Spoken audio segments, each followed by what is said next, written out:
guys, balik lagi sama Alia dan kita membahas tentang psikologi lagi nih, yaitu Big Five Personality Traits. Jadi kalau aku baca di artikel, Big Five Personality Traits ini lebih diterima secara universal untuk mendeskripsikan personality seseorang. Kira-kira kenapa ya? Jadi katanya ada studi di 50 negara yang memiliki kebudayaan yang berbeda. Dan Big Five Personality Traits ini dinilai lebih akurat untuk mendeskripsikan pribadi seseorang. Penasaran kan apa sih sebenarnya Big Five Personality Traits ini? So kita bakal bahas sama-sama nih.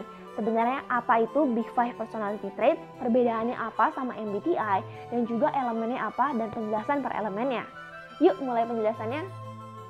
Oke, masuk ke pembahasan yang pertama, yaitu apa sih bedanya Big Five Personality Traits sama MBTI? Jadi kalau misal MBTI itu adalah personality type. Ya, personality type. Jadi kamu langsung dikasih tahu nih kalau sebenarnya kamu tuh INTJ kah, ESTJ kah, atau ENTP gitu. Tapi kalau Big Five Personality Traits ini nggak kasih tahu kalau tipe kamu apa. Dia tuh lebih ke traits atau sifat psikologi kamu. Jadi kalau misalnya ada 5 spektrum di Big Five itu dan kamu bakal dikasih tahu misalnya di spektrum openness kamu tuh di tinggi, rendah, atau medium. Dan 5 variabel ini kayak variabel bebas gitu. Jadi nggak terikat satu sama lain. Dan nggak ada yang kayak misalnya MBTI. Kalau kamu INTP kamu bisa punya sifat A, B, dan C, dan D kayak gitu. Karena ada kombinasi ini. Kalau di Big Five ini lebih ke kebebasan gitu. Nah, kalau aku coba hubungin sama elemen keempat di MBTI yaitu sensing dan intuitif, kalau misalnya Big Five Personality Traits ini lebih ke yang tipe intuitif atau lebih yang berpikiran luas atau melihat secara garis besar ini.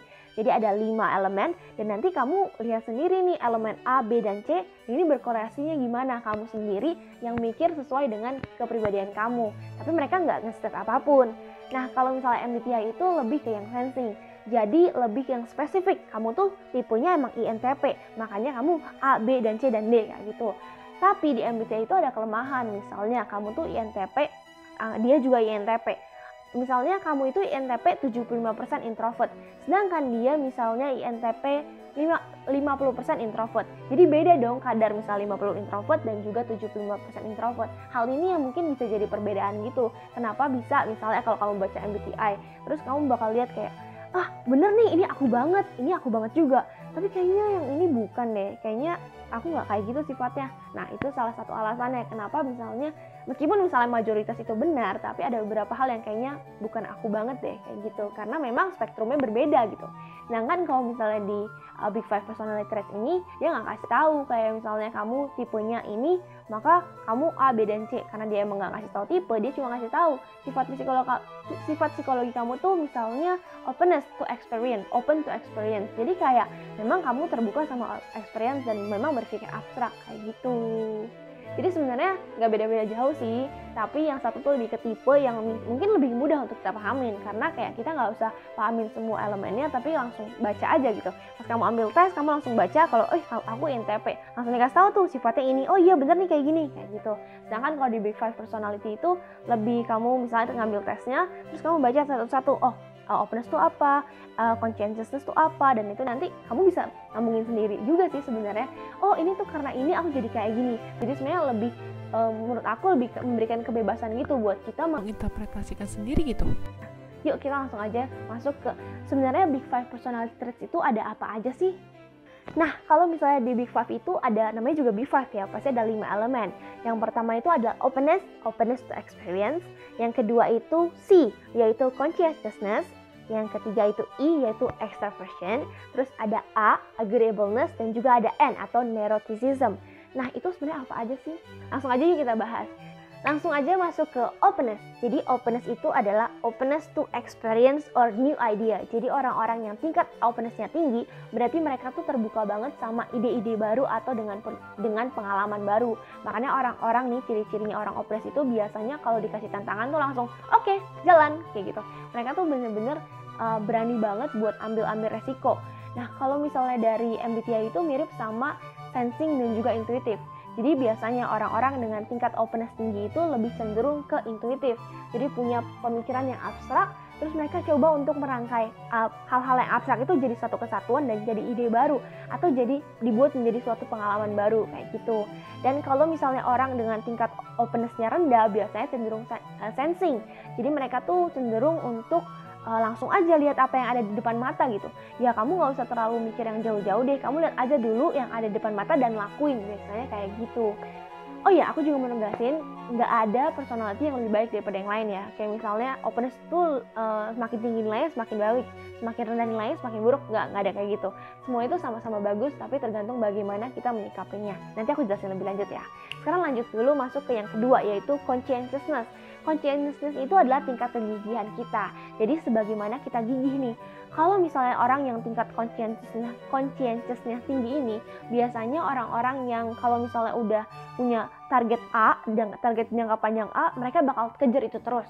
Kalau misalnya orang-orang dengan conscientiousness yang rendah, biasanya tuh lebih fleksibel gitu. Jadi kayak mungkin boleh deh ditunda dulu. Contoh-contohnya nih, misalnya kita tuh udah nabung nih, kita udah planning buat nabung beli HP baru nih. Terus kita hari ini diajakin sama teman kita buat ke mall.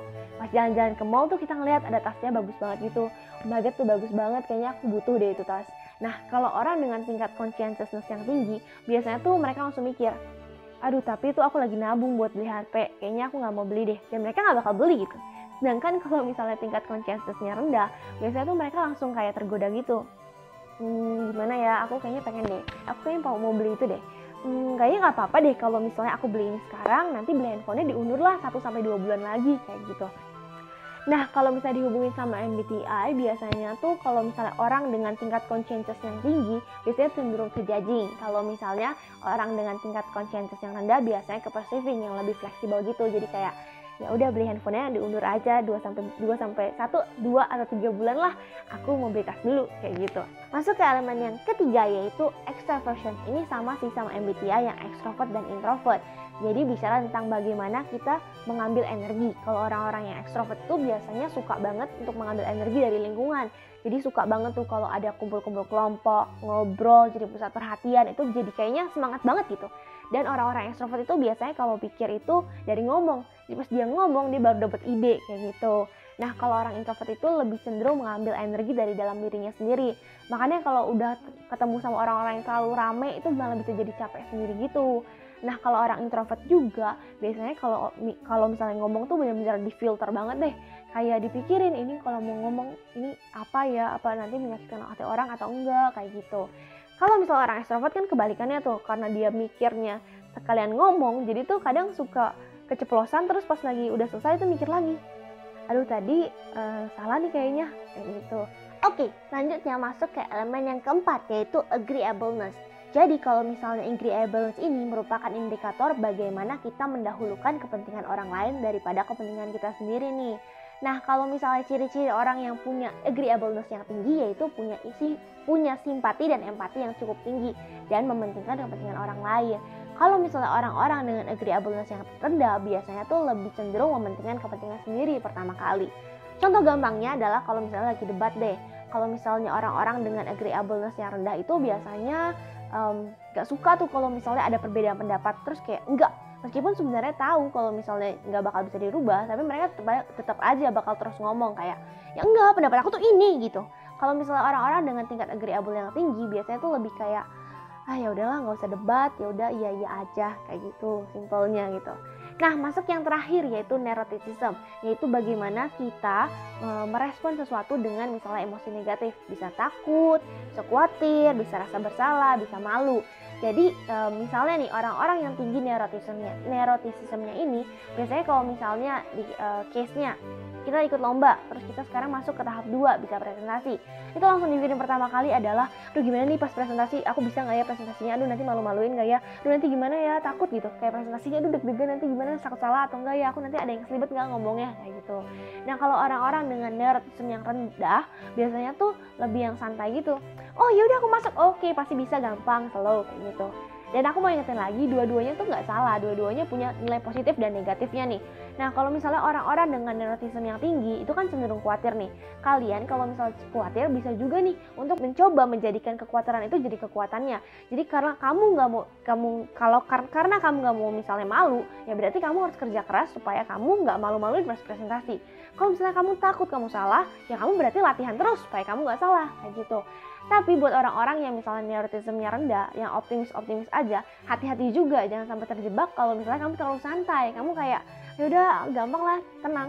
Ternyata kamu malah pede dengan tanpa persiapan, mendingan kamu pede dengan persiapan gitu. Jadi kamu misalnya tingkat teorinya rendah, kamu optimis karena misalnya kamu udah latihan, karena misalnya kamu udah menguasai materinya, jadi kamu bakal pede banget. Jadi sebenarnya aku mau ngingetin lagi, sekali lagi, semua dari semua sifat ini ada 5 personality, Ocean yang agreeableness, yang openness to experience, semuanya itu positif dan negatif. Ada positif dan negatifnya, bagaimana kita menyikapinya gitu. Jadi gimana, ya harus berpikir dari dua sisi gitu, nggak ada yang lebih bagus.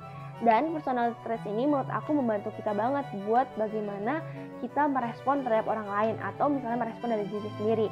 Misalnya aku nih tingkat agreeableness-nya tuh rendah, 30%-an lah. Dan kalau misalnya diajak debat, itu aku pasti ngegas banget gitu, kayak enggak, pendapatku lebih benar kayak gitu.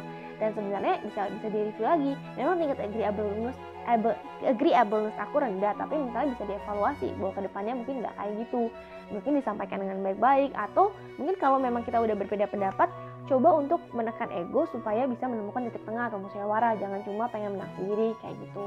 Terus misalnya kalau kamu misalnya kurang terbuka terhadap new experience, padahal misalnya dunia berubah dengan cepat, ya kamu bisa mencoba untuk diri kamu, ayo coba ambil resiko, coba belajar untuk belajar hal-hal baru. Itu juga sebenarnya menarik sih, karena sebenarnya intinya personality traits ini membantu kita bagaimana belajar sih, buat ngetrack gitu loh, kayak kekurangan kita apa nih, kelebihan kita apa nih, apa yang bisa dimaksimalkan, apa yang harus diminimalisir, kayak gitu guys. Oke guys, see you in another video. Minggu depan kayak aku bakal bahas tentang bonus demografi, atau misalnya yang menarik sih, aku lagi belajar bagaimana Indonesia bisa menjadi negara maju nih, dari penelitian McKinsey, karena ada consumption, karena juga ada pariwisata, pokoknya banyak deh. Aku lagi belajar, nanti mungkin bisa, kalau kalian punya ide-ide juga mau bahas apa, bisa juga langsung komen down below kayak gitu. Dadah, see you in another video.